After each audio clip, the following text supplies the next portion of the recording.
reminds both parties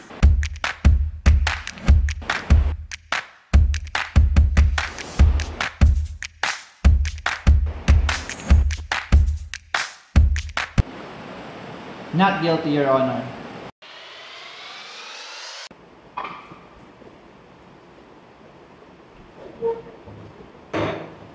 All rise.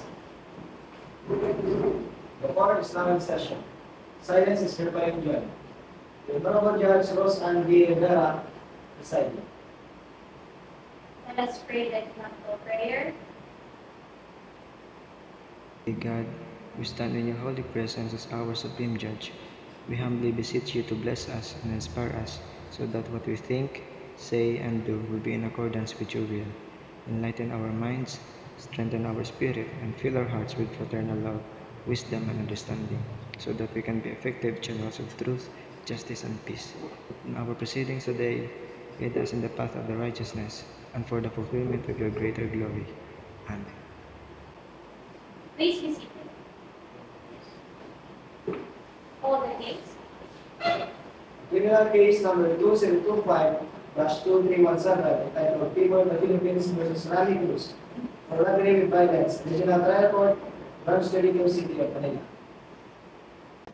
Appearances, please. Good morning, Your Honor. I am Attorney Joey Lopez. Respectfully appearing for the defense, the accused, Mr. Rami Cruz, is present in court. Good morning, Your Honor. I am Attorney Henry Kim, respectfully appearing for the government. Arraignment is the formal mode and manner of implementing the constitutional right of the accused to be informed of the nature and the cause of the accusation against him. According to Rule 116, Section 1, the arraignment shall be made in open court and consists of reading the information in a language or dialect known to the accused and asking him whether he pleads guilty or not guilty.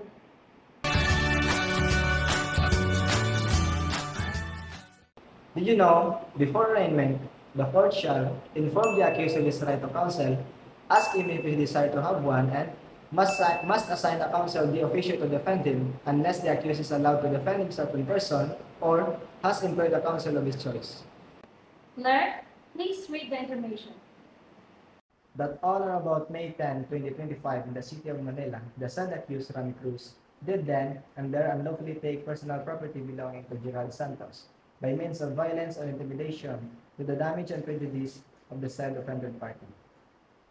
Mr. Rami Cruz, do you understand the charges against you? Opo, Your Honor. Pinaliwanan na po sa akin ng aking abogado. How do you plead? Not guilty, Your Honor. Let the plea of not guilty be entered in the record. The arraignment is now complete. The case shall now proceed to pre-trial pursuant to Rule 118.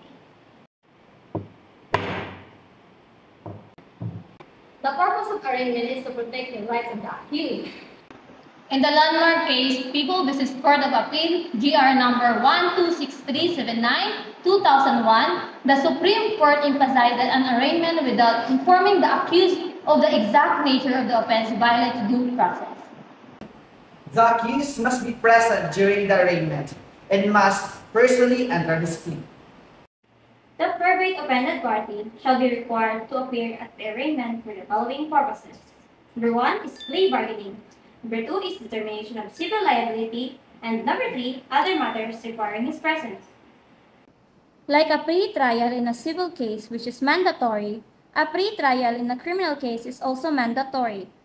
Pre-trial mandatory in all criminal cases cognizable by the following courts: Sandigan Bayan, Regional Trial Court, Metropolitan Trial Court, Municipal Trial Courts in cities, Municipal Trial Court, and Municipal Circuit Trial Court.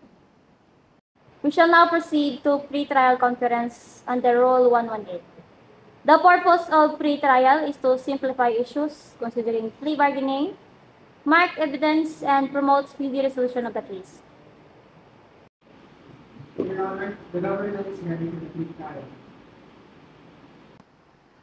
Ready also for the defense, Your Honor. Very well. The court reminds both parties of the matters to be taken up. The plea bargaining, the stipulation of facts, the marking of exhibits, the waiver of objection, and other matters to expedite trial. Plea bargaining is a process in criminal cases where the accused and the prosecution agree on a mutually satisfactory resolution, usually involving the accused pleading guilty to a lesser offense in exchange for a lighter penalty. Represents for a valid plea to a lesser offense. A plea of guilty to a lesser offense may be allowed only if the following conditions are met. A. The lesser offense is necessarily included in the offense charge. B. Both the prosecutor and the offended party gave their consent. If the offended party, despite due notice, fails to appear at the arraignment, consent is not required. The accused cannot demand that the court accept a plea to a lesser offense as a matter of right. The decision to allow such a plea is entirely within the discretion of the trial court. So the use of the word may in Rule 116, Section 2 indicates the discretion on the part of the judge. Counsel for the accused, is your client willing to consider plea bargaining? Yes, Your Honor. My client is willing to plead guilty to a lesser offense of theft under Article 308 in exchange for a lighter penalty. Your Honor, the people agree to the plea bargaining, subject to the restitution and the consent of the offended party. Your Honor, I accept the arrangement provided the stolen items are returned and damages are paid. The court approves the plea bargaining, finding it consistent with Rule 118, Section 1, and in the interest of speedy justice. So let this agreement be reduced to writing and signed by both parties.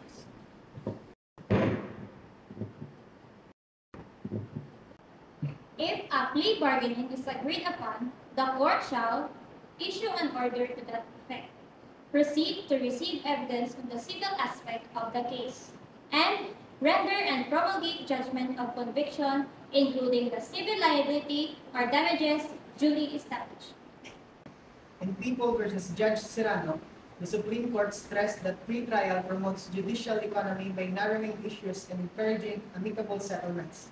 Likewise, in Cabal Quinto versus People, the court ruled that pre-trial ensures speedy trial and protects the accused's constitutional rights. The court notes that both parties have entered into a plea bargaining agreement. The arraignment and pre-trial have been properly conducted in accordance with Rules 116 and 118 of the Rules of Criminal Procedure. These stages uphold the constitutional rights of the accused to be informed of the charges, to have competent counsel, and to enjoy a speedy and fair trial. There being no further matters, this hearing is adjourned. In summary, the arraignment ensures that the accused fully understand the charges and can be plead voluntarily. The pre-trial helps simplify issue, promote plea bargaining, and achieve the faster, fairer trial.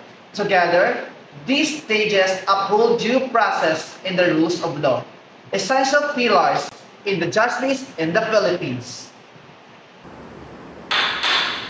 Justice delayed is justice denied. Justice rushed is justice crushed.